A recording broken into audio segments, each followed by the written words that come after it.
Nos vamos con los ganadores y perdedores de la sesión. Nos acompañan Juan Francisco Caudillo, quien es analista técnico de Monex, y Alfredo Huerta, director de estrategia de AdValue Asesores Independientes. ¿Qué tal? Muy buenas tardes. Buenas tardes, Susana. Buenas tardes, Juan Francisco, y al auditorio también.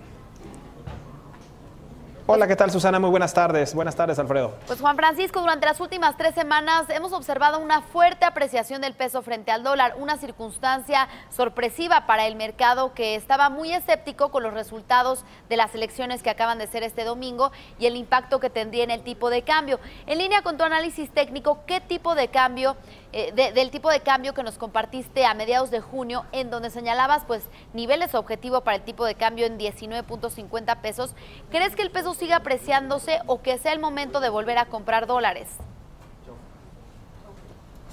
Claro que sí, Susana, muy buenas tardes. Como bien lo comentas, hace 3 semanas, a mediados de junio, aquí en tu espacio comentábamos que era factible ver una corrección del tipo de cambio, ya que habíamos alcanzado niveles objetivos cercanos a los 21 pesos y que en dicha corrección podríamos estar viendo un ajuste hacia niveles cercanos a 19.50. Si bien la sorpresa también que vimos nosotros fue que este movimiento hacia niveles cercanos a 19.50 se dio inclusive antes de que se llevaran a cabo las elecciones, dado que el viernes previo a las elecciones el tipo de cambio llegó a cotizar en un mínimo de 19.56.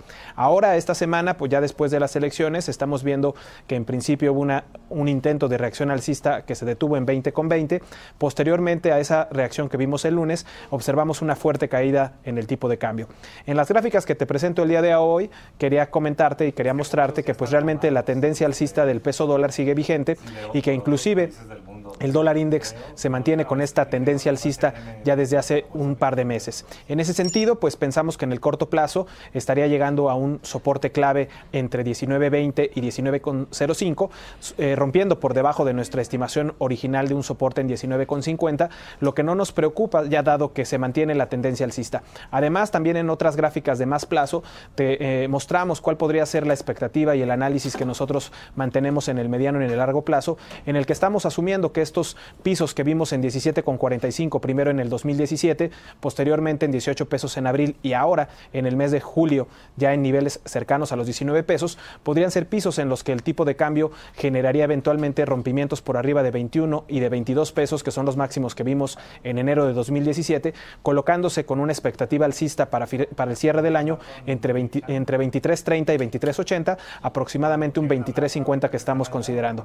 Cabe señalar que esta expectativa alcista también tendrá que ver con el desempeño que vemos para el dólar index, en donde consideramos en nuestro análisis que el dólar index habría encontrado soporte en su media de 200 meses en los $88 en febrero y que ese sería el catalizador de un alza que veríamos los próximos 2 años con objetivos hacia el cierre del año para el dólar index entre los 100 y los $103.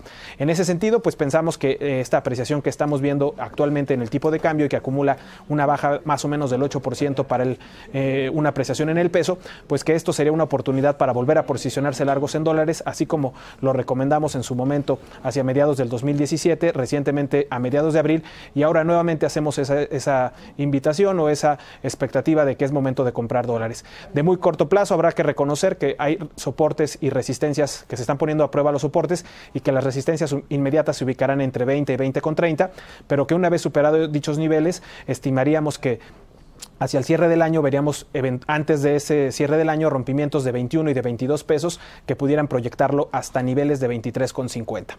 Bien, pues estaremos pues pendientes de esas estimaciones, Juan Francisco. Por otro lado, Alfredo, en relación al proteccionismo comercial que Estados Unidos ha iniciado a nivel global, todo apunta a que mañana Estados Unidos y China van a iniciar esta imposición de aranceles. China lo hará por el equivalente a 34.000 millones de dólares y Estados Unidos por 50.000. ¿Cómo se perciben los mercados en China?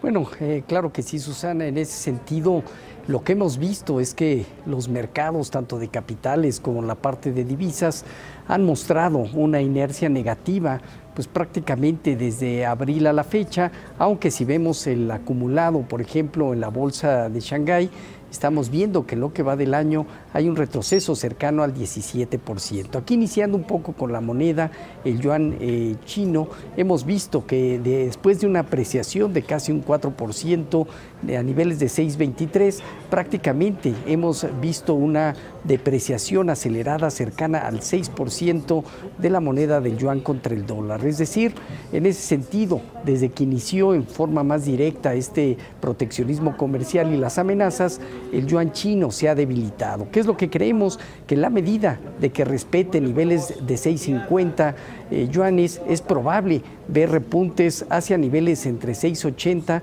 o inclusive hasta 7%, es decir, riesgos adicionales de poco más de un 5% de depreciación. No sería descartable verlo en las siguientes semanas. La bolsa de China, la bolsa de Shanghái que estamos viendo ahí a continuación, es una gráfica semanal desde el 2005 a la fecha. Vemos claramente que también viene presentando un movimiento ya por debajo de grandes e importantes promedios móviles. Hoy se ubica muy cerca de sus niveles más bajos desde enero 2016 a la fecha. Y en ese sentido, el rompimiento de esa zona de 2.650 unidades podría generar riesgos de baja del orden del 15 al 20%, es decir, la realidad es que vemos riesgos de los mercados en China, a pesar de que el gobierno hable de estabilidad, y ante esa situación pues no descartemos que pudiera ser un foco para los mercados, principalmente la parte emergentes, los que podrían estar sufriendo si es que se llegan a dar estos movimientos de la divisa y de la bolsa de China. Bien, pues Juan Francisco, por otro lado, el principal índice accionario en Estados Unidos, el Dow Jones, acumuló en los primeros 6 meses del año una pérdida de 1.8%. Con base en tu análisis técnico, pues, ¿crees que es conveniente participar en estos momentos en el mercado de renta variable en Estados Unidos y aprovechar este efecto del tipo de cambio?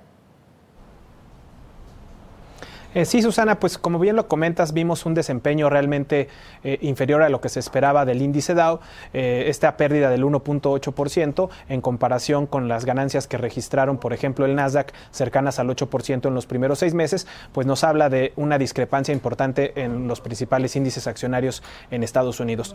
Además, reconocer que pues la tendencia todavía sigue siendo lateral, estamos esperando confirmaciones para saber si esta lateralidad se trata de un proceso de acumulación que genere rompimientos para el índice Dow por arriba de los 26,000 puntos, en cuyo caso podríamos estar viendo nuevos objetivos alcistas hacia los 28,500 puntos, pero bajo nuestra perspectiva, pues pensamos que más bien está viniendo a poner a prueba a su media de 200 días, la cual ha estado, digamos, poniendo a prueba durante las últimas 8 sesiones. De hecho, apenas hoy, luego de registrar 7 sesiones consecutivas por debajo de su media, el día de hoy logra colocarse apenas un par de puntos arriba de su media de 200 puntos, y esto pues nos habla de que está poniendo a prueba dicha media y que de no lograr sostenerse y continuar con su movimiento bajista y romper por debajo de las 24,000 unidades, pues iría rápidamente a poner a prueba los mínimos del año cercanos a los 23,300 puntos y posteriormente a un objetivo bajista del 22,000 unidades. Es por eso que pensamos que, aunque podría ser atractivo el tema de invertir en dólares en este momento, en cuanto respecta a la renta variable y particularmente al índice Dow Jones, necesitaríamos pues confirmaciones con rompimientos por arriba de las 25,000 unidades para tomar un sesgo alcista, y también, pero reconociendo que más bien los riesgos que vemos en el momento es que pudiera romper por debajo de las 24,000 unidades y eso generar caídas por lo menos hacia un primer objetivo hacia los 22,000 puntos. Bien, pues finalmente, Alfredo, el mercado accionario se ha comportado positivamente en los últimos días y hoy tuvo 2 recomendaciones de sobreexposición, la de Morgan Stanley y la de Santander. Entonces, ¿hasta dónde verías el movimiento de alza en el corto plazo? Claro que sí, Susana. Comentábamos la semana pasada justamente que se iba a incrementar la volatilidad en el mercado accionario.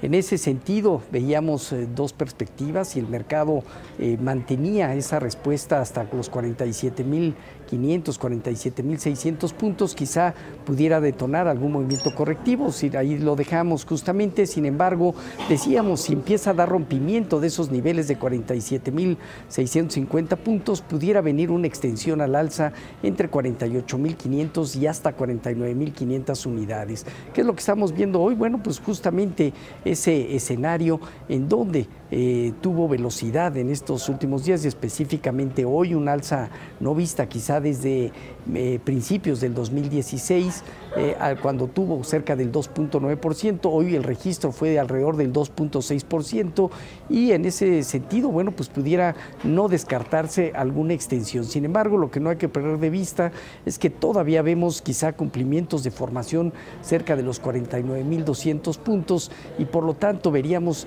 alzas estrictamente de corto plazo en antesala a la parte de los reportes corporativos. Dichas recomendaciones mantenían expectativas de poder diluirse ya el riesgo electoral, postelectoral, como comentaban, y algunas valuaciones atractivas en términos generales, pero serán los reportes los que al final de cuentas nos indiquen la posible validación o inclusive si llega a haber una actividad económica mucho más firme de la que hemos visto hasta ahora. Uno de los aspectos importantes, y con esto termino, es que el futuro secretario de Hacienda manifestó dos temas importantes. Por un lado, el cumplimiento de una política fiscal, lo cual habla de un endeudamiento, de un déficit público pues estricto en términos generales, y eso pues ayuda a mantener la estabilidad macroeconómica.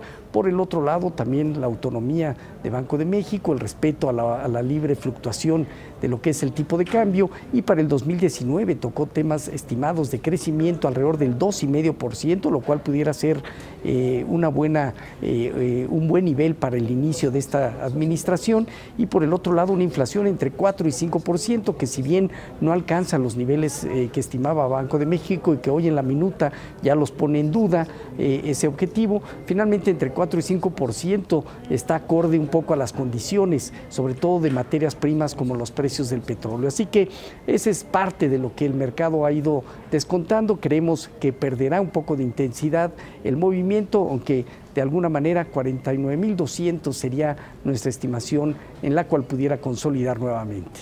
Bien, pues estaremos muy atentos. Muchas gracias, Juan Francisco Caudillo, analista técnico de Monex, y Alfredo Huerta, director de estrategia de AddValue. Muy buenas tardes. Buenas tardes, Susana. Buenas tardes.